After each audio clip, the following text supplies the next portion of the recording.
Colosenses capítulo 2, versículo del 1 al 7 es el pasaje para el mensaje de esta mañana. Colosenses 2, del 1 al 7. Si tiene su Biblia, le invito a abrirla y vamos a estar en este pasaje. Colosenses 2, del 1 al 7. Porque quiero que sepáis cuán gran lucha sostengo por vosotros y por los que están en la Odisea, y por todos los que nunca han visto mi rostro, para que sean consolados sus corazones unidos en amor, hasta alcanzar todas las riquezas de pleno entendimiento, a fin de conocer el misterio de Dios, el Padre, y de Cristo, en quien están escondidos todos los tesoros de la sabiduría y del conocimiento. Y esto lo digo para que nadie os engañe con palabras persuasivas, porque aunque estoy ausente en cuerpo, no obstante en espíritu, estoy con vosotros gozándome y mirando vuestro buen orden y la firmeza de vuestra fe en Cristo. Por tanto, de la manera que habéis recibido al Señor Jesucristo, andad en Él, arraigados y sobreedificados en Él, confirmados en la fe, así como habéis sido enseñados, abundando en acciones de gracias. Pues bienvenido al 2026. ¿Ya está listo? ¿Listo? No, ya está aquí, ¿verdad? Ya es el 2026. Me hace una pregunta. Si es el 2026, ¿qué estamos esperando? ¿Qué estamos esperando? Pastor, ¿esperando para qué? Estamos esperando que usted se calle y acabe para ir a ver el partido y echarnos... No.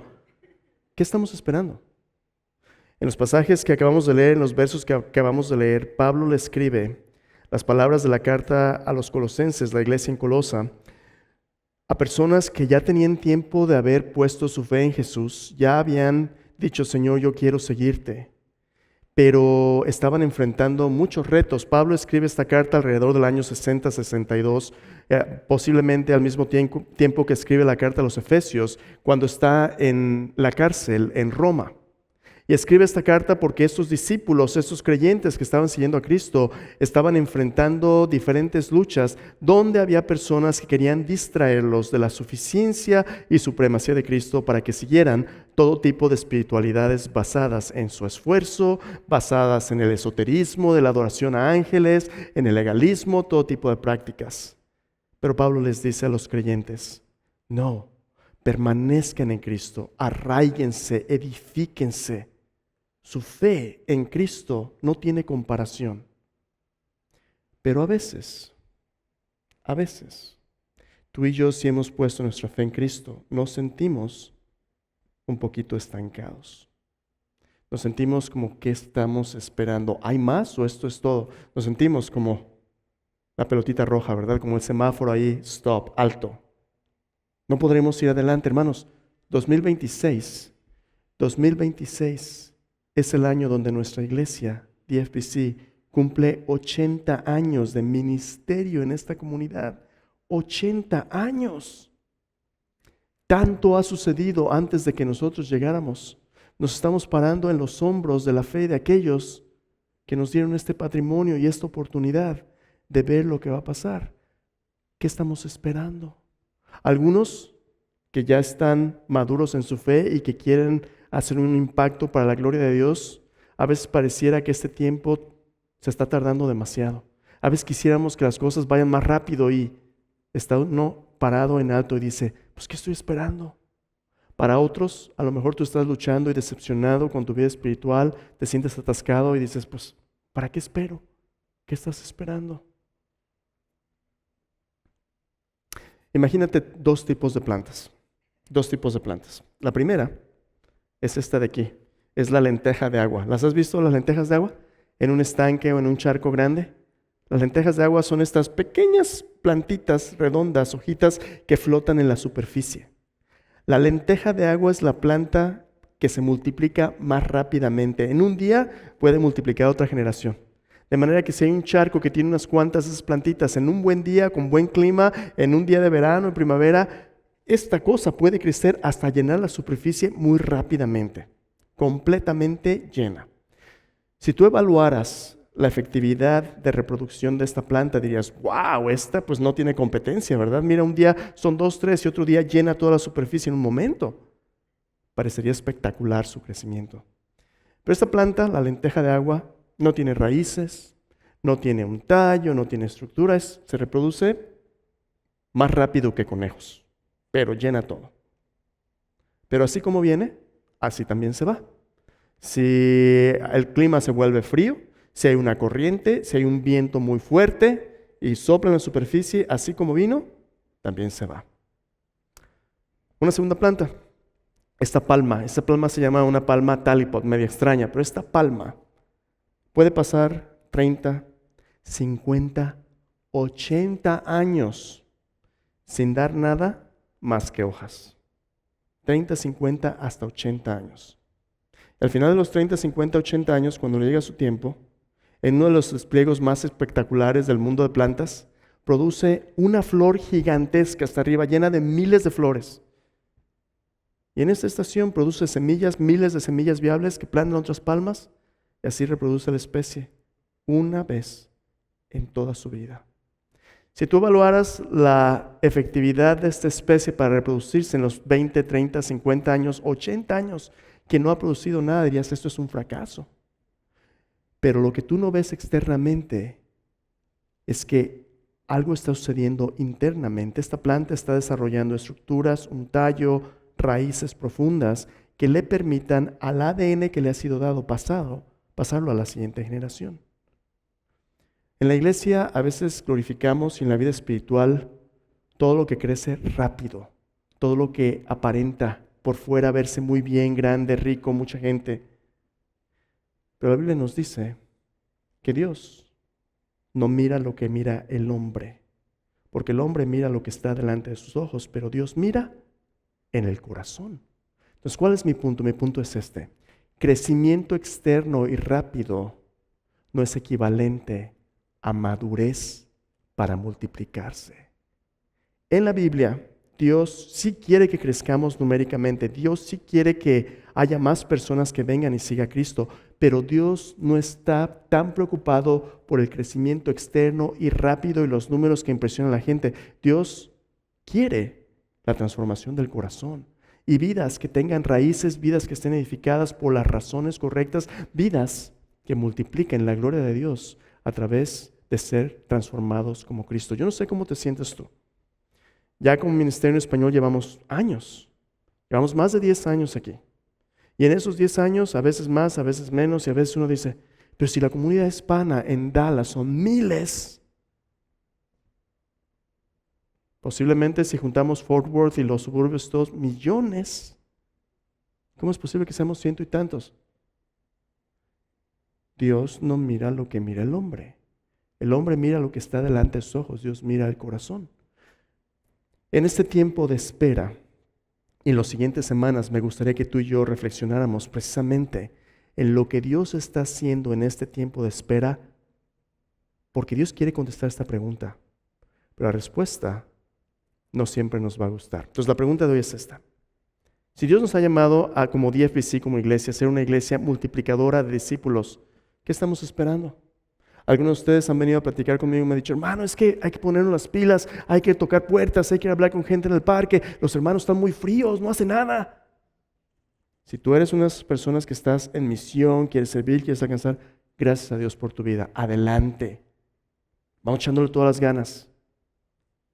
Pero no te desesperes si esta temporada en DFBC se siente un poquito como que, pues, ¿qué estamos esperando?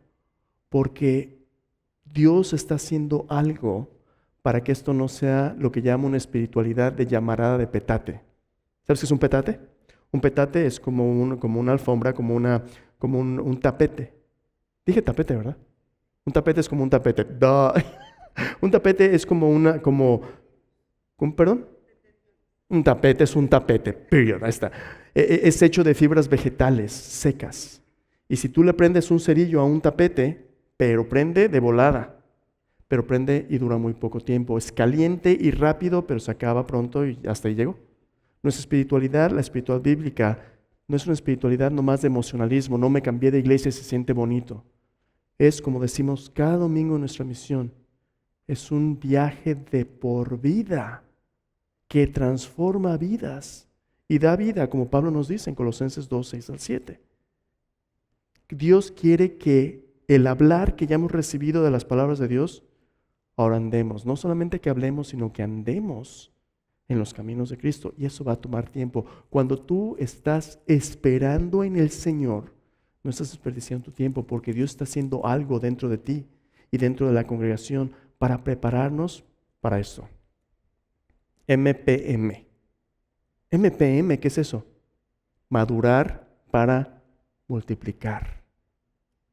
Diferentes seres vivos toman diferente tiempo para madurar. Pero cuando hablamos de reproducción natural, así como espiritual, Dios quiere reproducir no nada más porque se puede, sino porque es el tiempo de Dios. Mira, estamos empezando el año, ¿verdad? Si estás leyendo en el diario Permanecer, el día primero del año, nuestra lectura bíblica en Génesis, nuestra lectura bíblica en Mateo, principio de la creación, principio de la genealogía de Jesucristo, el Génesis del comienzo de la historia de la familia de Cristo, y ahí mismo, Salmo 1. El justo como un árbol plantado junto a corrientes de agua que da su fruto a su tiempo y su hoja no cae.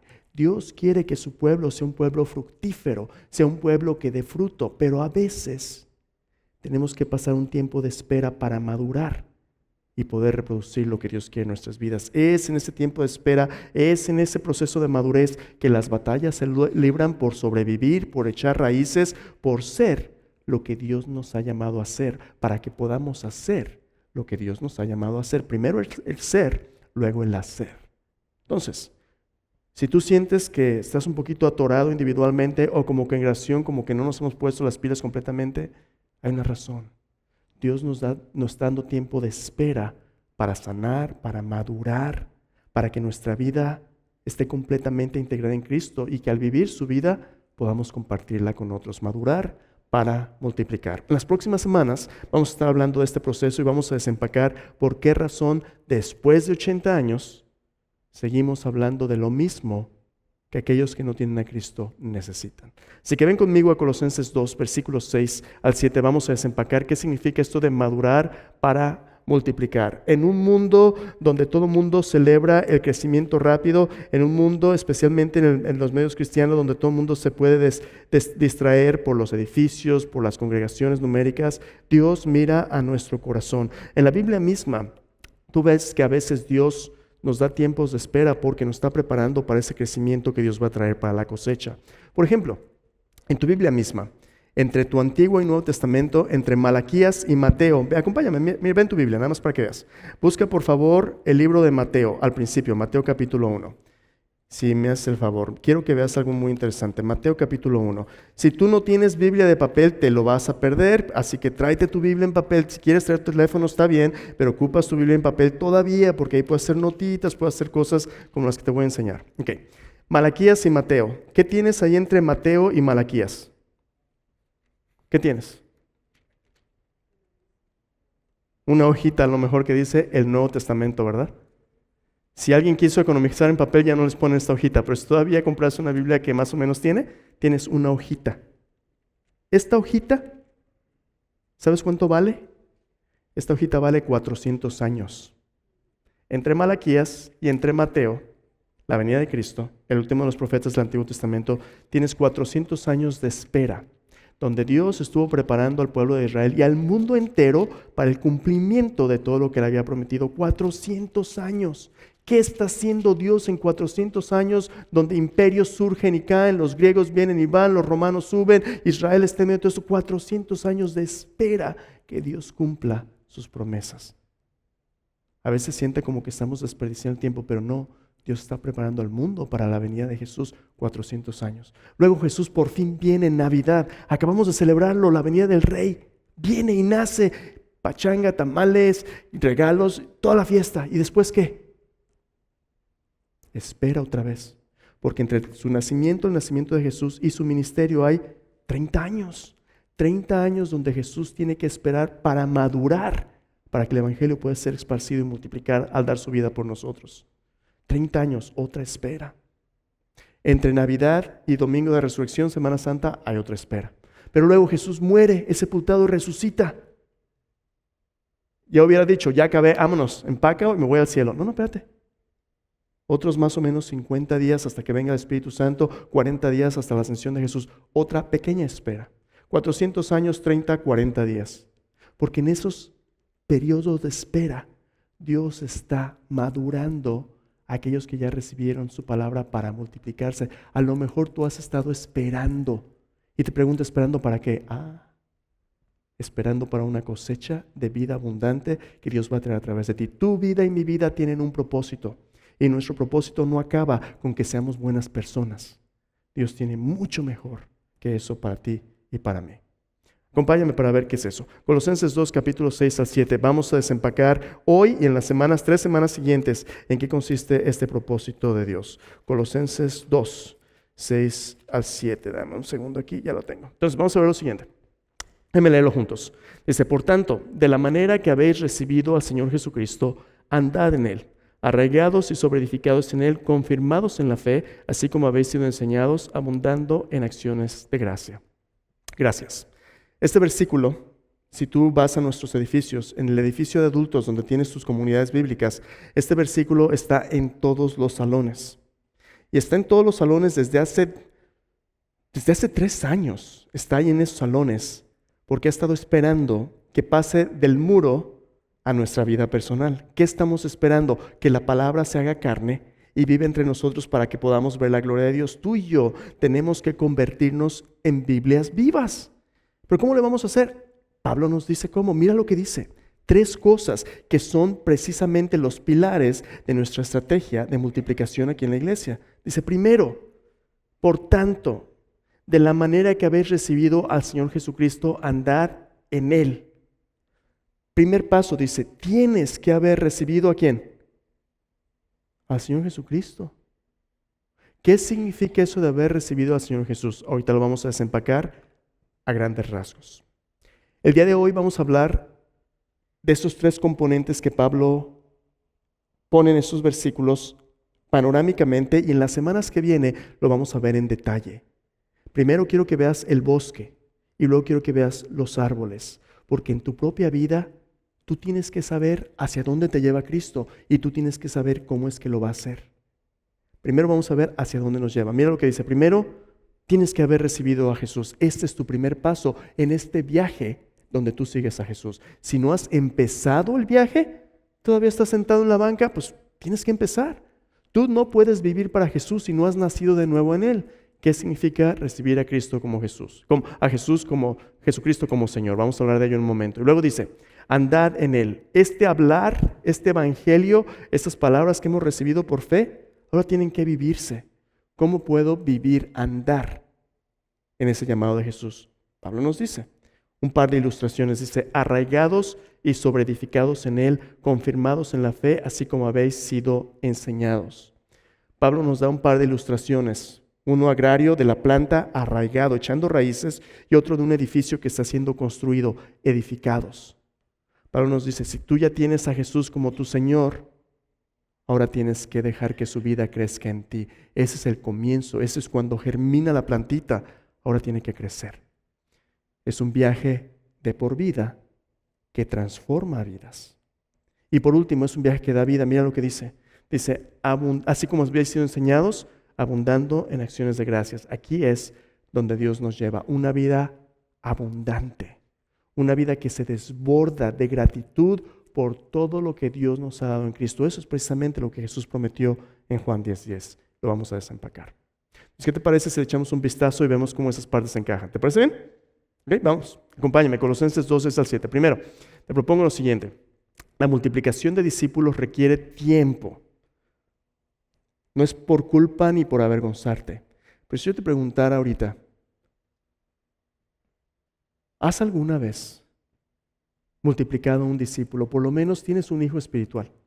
Por lo menos tienes una persona a la que le hayas compartido el evangelio, que maduró en Cristo, sigue activo, sirviendo en el cuerpo de Cristo y se ha multiplicado. ¿Tienes por lo menos uno? Si no tienes ninguno, dices, híjole, pues que no te preocupes. A lo mejor estás esperando y a lo mejor Dios está preparando, porque eso es lo que sigue. Oye, pero yo tengo ya 77 años, a lo mejor tú eres una de esas palmas que te vas a tomar tus 70 y tantos años, pero una vez que florezcas, ¿qué tal si has estado esperando toda tu vida para un tiempo de cosecha donde Dios va a utilizar todo lo que te ha dado para bendecir a otros? Nunca es demasiado tarde. Moisés, ¿cuántos tenía cuando empezó el ministerio? 80 años. Sí, pero vivió otros 80. Pues que el Señor te conceda muchos para su gloria, ¿no? El punto es, el crecimiento y la madurez espiritual toma tiempo, porque para multiplicarse los discípulos deben alcanzar la madurez en su andar personal y congregacional. Escúchame bien, no solamente tenemos que madurar personalmente, sino como iglesia tenemos que madurar también. A veces como iglesia somos iglesias inmaduras. A veces como iglesia somos más bien un club. Ya tengo mis cuates, ya voy porque me gusta, me entretiene, ahí la llevo. No existimos para nuestro propio placer. Existimos para la gloria de Dios. Existimos para sí disfrutarle a Él, pero compartir lo que Dios nos da. El propósito de Dios es mucho más grande que me voy a portar bien por ir a la iglesia para que me vaya bien. No. Tenemos que madurar individual y congregacionalmente. ¿Y cómo es esta madurez? 3 áreas. La primera es esta. Dios quiere que maduremos comprometiéndonos de por vida a adorar a Cristo fielmente como nuestro Señor y Salvador. Comprometernos a adorar a Cristo de por vida como nuestro Señor y Salvador. En otras palabras, Dios quiere que tú y yo estemos con Él, seamos con Él, que esa sea nuestra primera prioridad. ¿Y de dónde saco esto? Mira conmigo de nuevo Colosenses 2:6. Colosenses 2:6 dice, por tanto, tú escuchaste en los versículos anteriores, versículo 1 al versículo 5, que había personas tratando de distraerlos, que Pablo no los conocía de manera personal, había luchas. Pero Pablo dice, a pesar de estas luchas, por tanto, en conclusión, quiero dejarles 3 cosas bien en claro. La primera de ellas es esta, de la manera que habéis recibido al Señor Jesucristo, andad en Él. Vamos a explorar eso. ¿Qué significa recibir a Jesucristo como Señor? Es importante. Este es el paso más importante de tu vida espiritual, porque sin este paso, nomás estás jugando a la religión y la tradición. Pablo dice, así como habéis recibido a Jesucristo como Señor, andad en Él. La semana que viene vamos a hablar en más detalle, pero déjame de manera panorámica, quiero que veas cómo es que esta vida cristiana no es un cambio de religión, es un estilo de vida donde tú sigues a Jesús en respuesta a su invitación. Recibir a Jesús como Señor significa 2 cosas. Primero dice, recibir. ¿Qué es recibir? Darte cuenta que alguien tiene algo que tú no tienes y abrirte la posibilidad de aceptarlo. Yo nunca he rechazado a Jesús, yo siempre he sabido de Él. Pero una cosa es saber de Él aquí y otra cosa es recibirle plenamente por quien Él es plenamente. Muchas veces tú y yo sabemos de Él intelectualmente, pero Él es una medallita, o Él es una estampita, o Él es un buen pensamiento de vez en cuando. Pero significa eso, que Jesús sea el Señor de mi vida. Por cierto, dice Jesucristo, simplemente su nombre. Jesús significa Dios el Salvador. Cristo significa el Rey. Señor significa el amo, dueño de todo Dios. Haber recibido a Jesús como Señor significa darme cuenta de quién Él es, pero comienza con la invitación de Él, no la mía. Mira, ¿cómo les pasó a los primeros discípulos? En Marcos capítulo 3, déjame darte un ejemplo. Marcos capítulo 3, Jesús comienza su ministerio. Y al empezar su ministerio, Jesús empezó a hablarle a la gente acerca del mensaje que predicaba, pero la vida que Él ofrecía les trajo una invitación. Si lees el capítulo 1, para darte un poquito de contexto simplemente, en el capítulo 1 Jesús comienza su ministerio predicando el evangelio del reino, que dice, el reino de Dios se ha acercado, arrepentíos, creer en el evangelio. El tiempo se ha cumplido, el reino de Dios se ha acercado, arrepentíos, creer en el evangelio. Marcos 1, versículo 15. Es el mensaje que Jesús predica. Antes de ver la invitación, mira lo que dice. Dios se ha hecho cercano a nosotros, su reino. Dios es rey, Dios manda. Y Él viene a tener un encuentro contigo y conmigo para que ya no estemos alejados de Él. Dios quiere traer su gobierno a nuestras vidas. Y eso necesariamente demanda 2 cosas. Dice, arrepiéntete y cree su mensaje de buenas nuevas. ¿Cuál buenas nuevas? Que Dios quiere acercarse a ti. Que Dios quiere gobernar tu vida. Que Dios quiere traer su reino en tu vida. ¿Y eso es bueno o eso es malo? Bueno, si tú quieres vivir una vida alejada de Dios, esto suena como, ay, nanitas. Si tú anhelas la vida de Dios, pero no sabes cómo encontrarle, Dios ya te ha estado buscando. Dios no está lejos, Dios está cerca. Es buenas noticias. Independientemente, Dios quiere que nos arrepintamos de un estilo de vida sin Él y que pongamos nuestra fe, que creamos en Él. ¿Y cómo se hace eso? Si tú sigues leyendo el Evangelio de Marcos, capítulo 1, Jesús empieza a predicar, Jesús hace milagros, Jesús demuestra con sus palabras y sus hechos que Él es más que un simple maestro. Jesús empieza a demostrarles que el reino de Dios es la presencia de Cristo en nuestras vidas. El reino de Dios restaura el orden que Dios quería para toda la creación. Pero en medio de este ministerio que Jesús está llevando a cabo, Jesús, de entre toda la multitud, empieza a acercarse a unos y empieza a llamarlos, especialmente a 12, a los que Él llama apóstoles. Pero estos 12, antes de llamarlos, antes de invitarles, Jesús pasa toda la noche orando por ellos.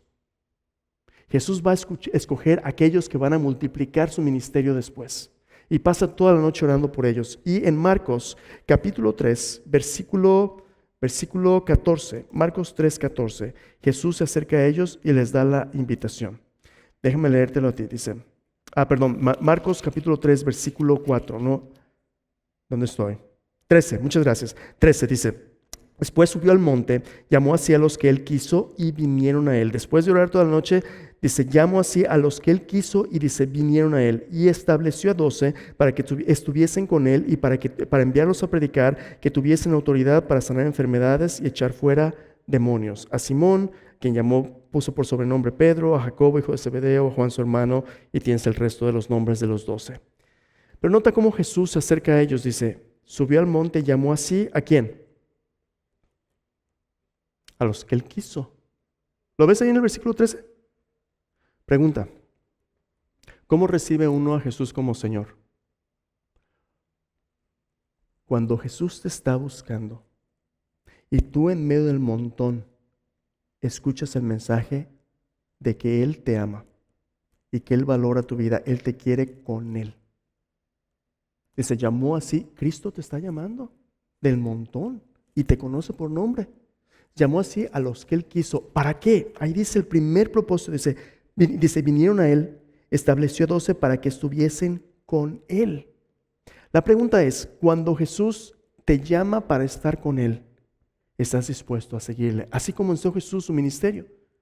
Jesús vino a la gente y les dijo, sígueme, vengan en pos de mí y yo os haré pescadores de hombres, sígueme. ¿Para qué? Porque yo quiero que estés conmigo.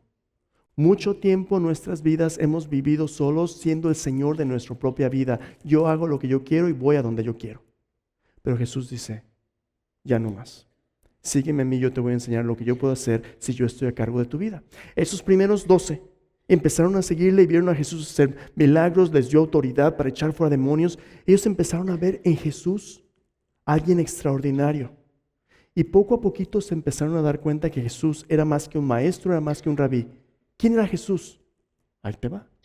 Al final de su ministerio, después de 3 años de estar con ellos, cuando ellos pensaban ya, Él es el rey, va a traer el reino, nos va a poner tronos. Cuando ellos pensaban, Dios nos va a dar este reino increíble, Jesús muere en una cruz. Pero pensábamos que Él iba a ser el rey. Jesús muere en una cruz porque lo que los discípulos no entienden es que sí, Jesús es rey, pero ellos no pueden estar en su reino a menos que Jesús arregle sus vidas desde dentro y remueva lo que nos separa de Dios, el pecado. Para eso murió Jesús en la cruz. Jesús muere en la cruz para pagar por nuestros pecados. Pero no solamente muere, es sepultado y al tercer día resucita de entre los muertos. Jesús vuelve a vivir. Y ahí está la pregunta que tú y yo tenemos que ser confrontados. Si Jesús resucitó de entre los muertos, entonces ¿quién es Él? En Mateo 28, acompáñame, quiero que veas esto. En Mateo 28, al final de que Jesús resucita, antes de ascender al cielo, en Mateo 28, Jesús se aparece a sus discípulos. Y quiero que veas cómo los discípulos responden cuando lo ven resucitado. Mateo 28, versículo 18 al versículo 20. Mira lo que dice la palabra de Dios. Mateo 28, versículo 18. Dice así. Dame un segundo. Dice, los 11 discípulos se fueron a Galilea, al monte donde Jesús les había ordenado. Y cuando le vieron, ¿qué cosa? Ayúdame, necesito que lo leas. Cuando lo vieron, ¿qué? ¿Le qué? ¿Le adoraron? ¿Qué adoraron? Le adoraron. Cuando le vieron, le adoraron, pero algunos dudaban. Jesús se acercó y les habló diciendo: toda potestad me es dada en el cielo y en la tierra. Por tanto, id y haced discípulos a todas las naciones, bautizándolos en el nombre del Padre, del Hijo y del Espíritu Santo, enseñándoles que guarden todas las cosas que os he mandado. Y aquí yo estoy con vosotros todos los días hasta el fin del mundo. Amén. Escúchame bien. Cuando estos 11, no 12. Ah, caray, ¿no que eran 12? Sí, pero uno de ellos era Judas, aguas. Puede ser que tú y yo nos veamos muy bien por afuera, pero Dios ve el corazón. Judas estaba con Jesús en la banca, en el sermón, en los fellowships, hasta se juntaba para hacer los tamales en Navidad. Pero Judas no era un seguidor de Jesús, no había confiado en Jesús. Judas no había recibido a Jesús como su Señor. Pero estos 11, cuando ven a Jesús resucitado, se dan cuenta que Jesús tiene el poder de vencer la muerte y lo primero que hacen es le adoran. Adoración es la evidencia de que tú te das cuenta de quién es Jesús. ¿Por qué razón? Déjame preguntarte, ¿quién se merece tu adoración? El pastor.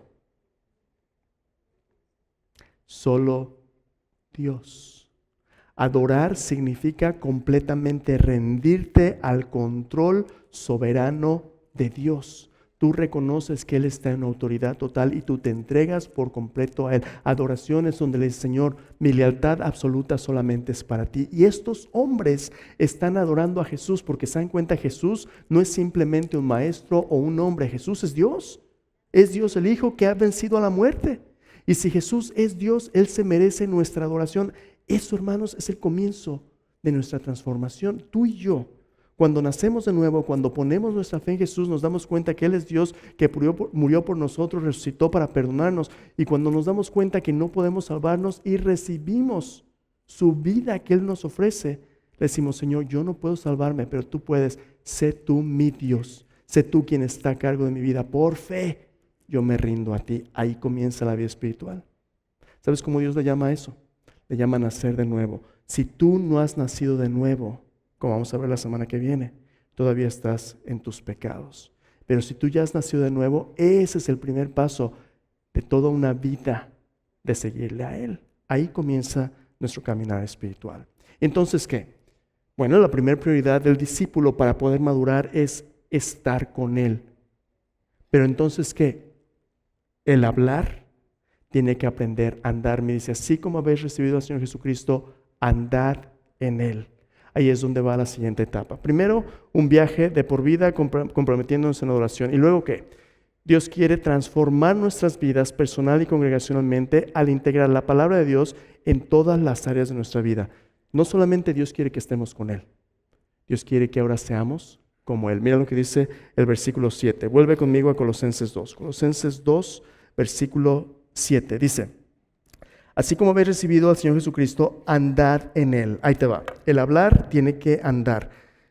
La metáfora de Pablo, la ilustración que Pablo está haciendo aquí con la vida cristiana es que tú y yo no es simplemente ser parte de un grupo, no simplemente significa tener una experiencia. Ahora nuestra fe tiene que ponerse en práctica. Como un niño aprende a andar, tú y yo tenemos que aprender a obedecer lo que nos ha mandado Jesús. Eso es el discipulado, lo que significa que nuestra vida necesariamente al madurar tiene que cambiar. Yo me acuerdo cuando mis niños estaban chiquitos, cada uno es diferente y cada uno, por cierto, toma diferente tiempo para andar. Nuestra niña más grande tenía año y meses y no quería andar. ¿Sabes por qué? Porque era una ¿cómo le llaman? Cuando un niño se arrastra. Gateadora profesional, gateo. Era una gateadora profesional, pero gateaba de reversa. No gateaba enfrente, nada más de reversa, y cuando quería darse la vuelta sentaba y le daba vuelta con el pie, medio extraña, y decíamos: Señor, ¿será normal? Vamos a orar, algo anda mal. Cada niño es diferente, pero el punto es este: si tú vas a madurar, no hay opción, a menos que algo esté terriblemente mal contigo, tienes que aprender a moverte. Un bebé recién nacido no se mueve, nada más depende de sus padres completamente, pero conforme este bebé crece y se desarrolla, tiene que moverse. La fe auténtica no es salva por obras, es salva por fe, pero la fe auténtica siempre obra. Siempre tiene que producir un estilo de vida, un andar. Y es precisamente lo que Pablo dice aquí. Ahora tienes que aprender a andar en él. Eso va a tomar tiempo, pero lo que no es opcional es que te quedes como estabas. ¿Y cómo es ese andar? Pablo empieza a describirlo aquí, dice versículo 7, dice, arraigados y sobreedificados en él. Ahí te va. Dios no quiere que tú y yo seamos como una lenteja de agua, que nos veamos verdes y bien bonitos temporalmente, pero sin raíces. No tienes idea de cuántas personas vienen a esta iglesia. Acepté a Cristo, sentí bien bonito y luego desaparecen. Y luego, ¿dónde estaban? No, pues Dios quiere que echemos raíces. Dios quiere que nos comprometamos con Cristo. ¿Qué le pasa a un árbol que no tiene raíces? Primer vientecito que llegue, va a caer. Arraigados, sobreedificados, ya hay un cimiento. Pero ahora, para que este edificio alcance todo su potencial, en este cimiento que hay, tienes que sobreedificar. Tienes que ponerle, para construir una casa, ¿verdad? Framing. Tienes que ponerle los muros, tienes que ponerle ventanas. Tu vida, Dios quiere que refleje a Cristo. Romanos capítulo 8, versículo 28, versículo 29, Dios dice que Dios nos llamó para que seamos hechos conforme a la imagen de su Hijo, para que Él sea el primogénito entre muchos hermanos. Romanos 8:30. El propósito de Dios en nuestro caminar es que caminemos con Cristo y al caminar con Cristo nos hagamos como Cristo. No solamente que estemos con Él, sino que seamos como Él. Arraigados, raíces, sobreedificados en Él, dice confirmados en Él. ¿Cuántas veces tú y yo nomás vamos de iglesia en iglesia, ministerio en ministerio? Pero aquí viene la pregunta. ¿Nos estamos pareciendo más a Jesús? Porque si sigo siendo el mismo gruñón, quejumbroso, luchando con los mismos pecados, y mi vida espiritual no progresa y no hay victoria. A lo mejor me veo muy bonito por fuera, pero por dentro, si no hay progreso en mi vida espiritual, si no hay comunidad bíblica. Mira, aquí en los Estados Unidos vivimos en una cultura increíblemente individualista. Lo tienes todo, no necesitas a nadie. ¿Tienes realmente amistades en Cristo genuinas? Que se te poncha el carro a medianoche le puedas hablar y decir, oye, ¿me puedes venir a recoger? Que si tienes una emergencia puedas contar con alguien. Que cuando estás pasando por una crisis emocional o matrimonial, puedes acercarte y decir, ayúdame, necesito ayuda. O estás solo. Si nuestra iglesia, hermanos, es una iglesia sin raíces, donde la gente no es edificada y confirmada en Cristo, así como uno entra, así puede uno salir, y habremos desperdiciado nuestro tiempo. Pero Dios quiere que este tiempo de espera sea un tiempo de madurez, donde nuestra vida se parezca más a Jesús. ¿Por qué? Porque al estar con Él y a ser transformados como Él, Dios nos está llevando a un punto donde al madurar, nuestra vida pueda amar como Él ama. Y esa es la última parte del proceso aquí que Pablo nos dice. Cuando nuestra vida es transformada, ahora hay un fruto, dice, abundando en acciones de gracias, abundando en un estilo de vida agradecido que ahora da vida, un viaje de por vida que transforma vidas y da vida. Mira versículo 7 otra vez, dice ahí, regados, sobreedificados en Él, confirmados en la fe, así como habéis sido enseñados. Ahí está el discipulado, el aprendizaje, abundando en acciones de gracias.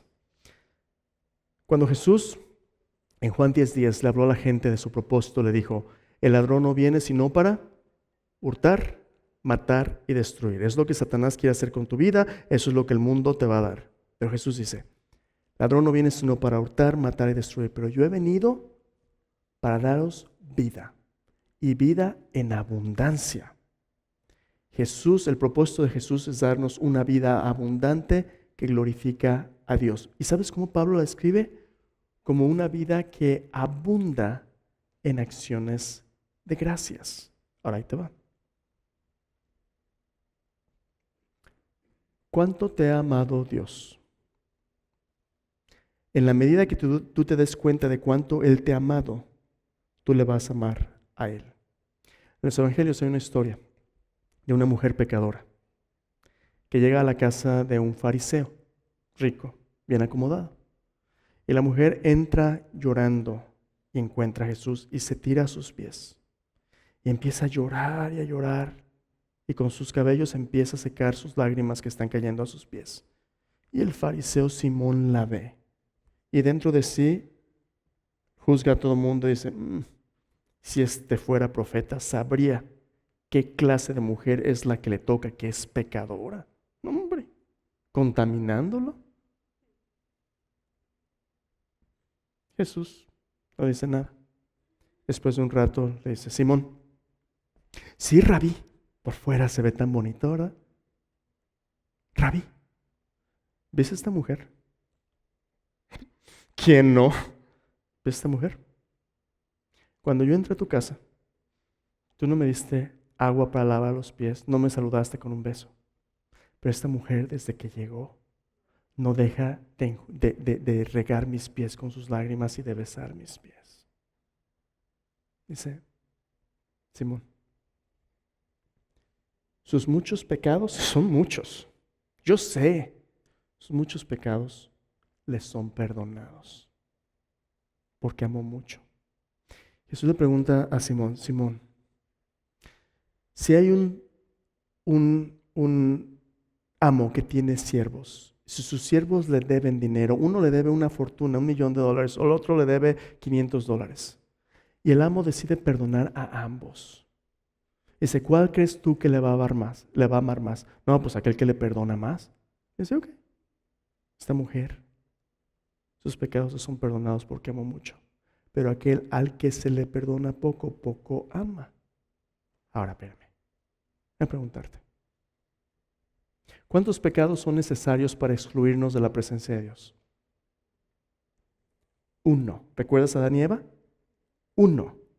Es suficiente para excluirnos de la presencia de Dios. El pecado es tal que una vez que ha entrado en nuestras vidas es imposible de reparar por nosotros mismos. Por eso Jesús tuvo que morir, porque si pudiéramos salvarnos a nosotros mismos, por demás murió Cristo. No podíamos y Jesús murió por nosotros. Pero aquí está el problema, no nos damos cuenta de lo que su muerte significa. Pensamos que nos lo merecemos todo y que Dios nos está esperando para decir, ay, por fin llegaste, qué bueno, porque ya estaba preocupado por no verte por tantos años. Ni tú ni yo nos merecemos la vida eterna, no merecemos nada más que la condenación, pero Dios nos ama tanto que Jesús mismo dio su vida por nosotros, pero a veces no nos damos cuenta porque en lugar de ver nuestro pecado y su gracia, estamos juzgando a otros, pensando que somos mejores que otros, y Jesús dice, no. ¿Cuándo maduramos? Cuando en lugar de compararnos con otros, nos vemos a nosotros mismos, nos damos cuenta que somos pecadores y vemos el amor de Dios que a pesar de nuestro pecado nos ama tanto que dio a su Hijo. Cuando te cae el 20 de esos, no hay nada en tu corazón más que gratitud. ¿Sabes por qué? Porque sin merecerlo nada, Dios te dio todo. Sin merecer nada. Entonces, de esa gratitud ahora, ¿qué es lo que Dios hace? Dios no solamente da para ti, sino para compartir. Dios te da para que otros vean, ¿sabes qué? Yo estaba perdido y mira quién es Jesús. Si tú te estás convirtiendo en tu caminar espiritual en una persona que juzga a otros, gruñona, que con tu esposo y tu esposa no te la llevas bien, que con tus hijos ni estás presente, una persona que piensas que tu vida es un fracaso, déjame decirte, Jesús tiene algo mejor para ti. ¿Por qué no le das la oportunidad de reemplazar el vacío que el mundo te ofrece con un corazón lleno de su gracia, agradecido por lo que solamente Él puede darte? Dios, cuando tú recibas todo lo que Jesús tiene y te caiga el 20 transformado a imagen de Cristo, vas a tener para compartir. Pero hasta entonces te vas a convertir en una persona que nomás es dame, dame. Tienes que pasar de recibir ahora a encontrar gozo en el dar. Próximas semanas vamos a estar desempacando estos conceptos más, pero por lo pronto déjame dejarte con esto. ¿Qué tal si en este camino, por cierto, Jesús dice, yo soy el camino, yo soy la verdad, yo soy la vida? Este camino de seguir a Jesús no es algo, es tu andar con Él, es estar con Él, ser como Él, para amar como Él. ¿Qué tal si en este camino Cristo nos da pacientemente tiempo, su tiempo, para que maduremos y nos multipliquemos? Tus palabras. Siempre y cuando estés en Él, no te desesperes. Si permaneces en Él, vas a dar fruto, nomás aguanta la tensión. Una vida abundante está delante para ti, para compartir y para ti nomás permanece fiel.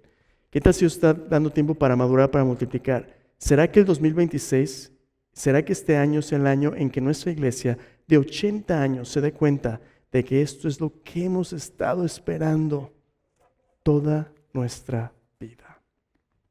¿Qué tal si para precisamente este momento Dios te puso aquí? Antes de venir a la cena del Señor el día de hoy, vamos a tener un tiempo de reflexión. Nuestros hermanos van a guiarnos en este canto de oración. Pero antes de participar en la cena, te voy a dar unos momentos para que tú reflexiones y para que tú esperes en el Señor. Ahí en tu banca, a lo mejor te van a invitar a cantarlo, a lo mejor lo van a cantar sobre ti, pero allí en tu banca, preparándote para la cena, para recibir lo que Cristo hizo por ti. A lo mejor Dios quiere que ores por alguien. A lo mejor Dios quiere que ores por ti si te sientes estancado o quieres orar por alguien que está estancado. Ese es el tiempo de orar. Yo te voy a invitar ahí en tu lugar que ores y después de este canto vamos a regresar y participar de la cena del Señor. Ora conmigo para prepararnos para este tiempo de respuesta. Señor Jesús, hemos escuchado tu palabra hoy y nos damos cuenta, Señor, que la vida contigo sí tiene propósito. Tú nos estás llevando a una cosecha abundante donde cada uno de nosotros, Señor, podamos dar fruto para ti. Señor, te pido que al cantar este canto tú pongas en nuestro corazón el deseo de ser como tú, para amar como tú. Señor, te adoramos en tu nombre.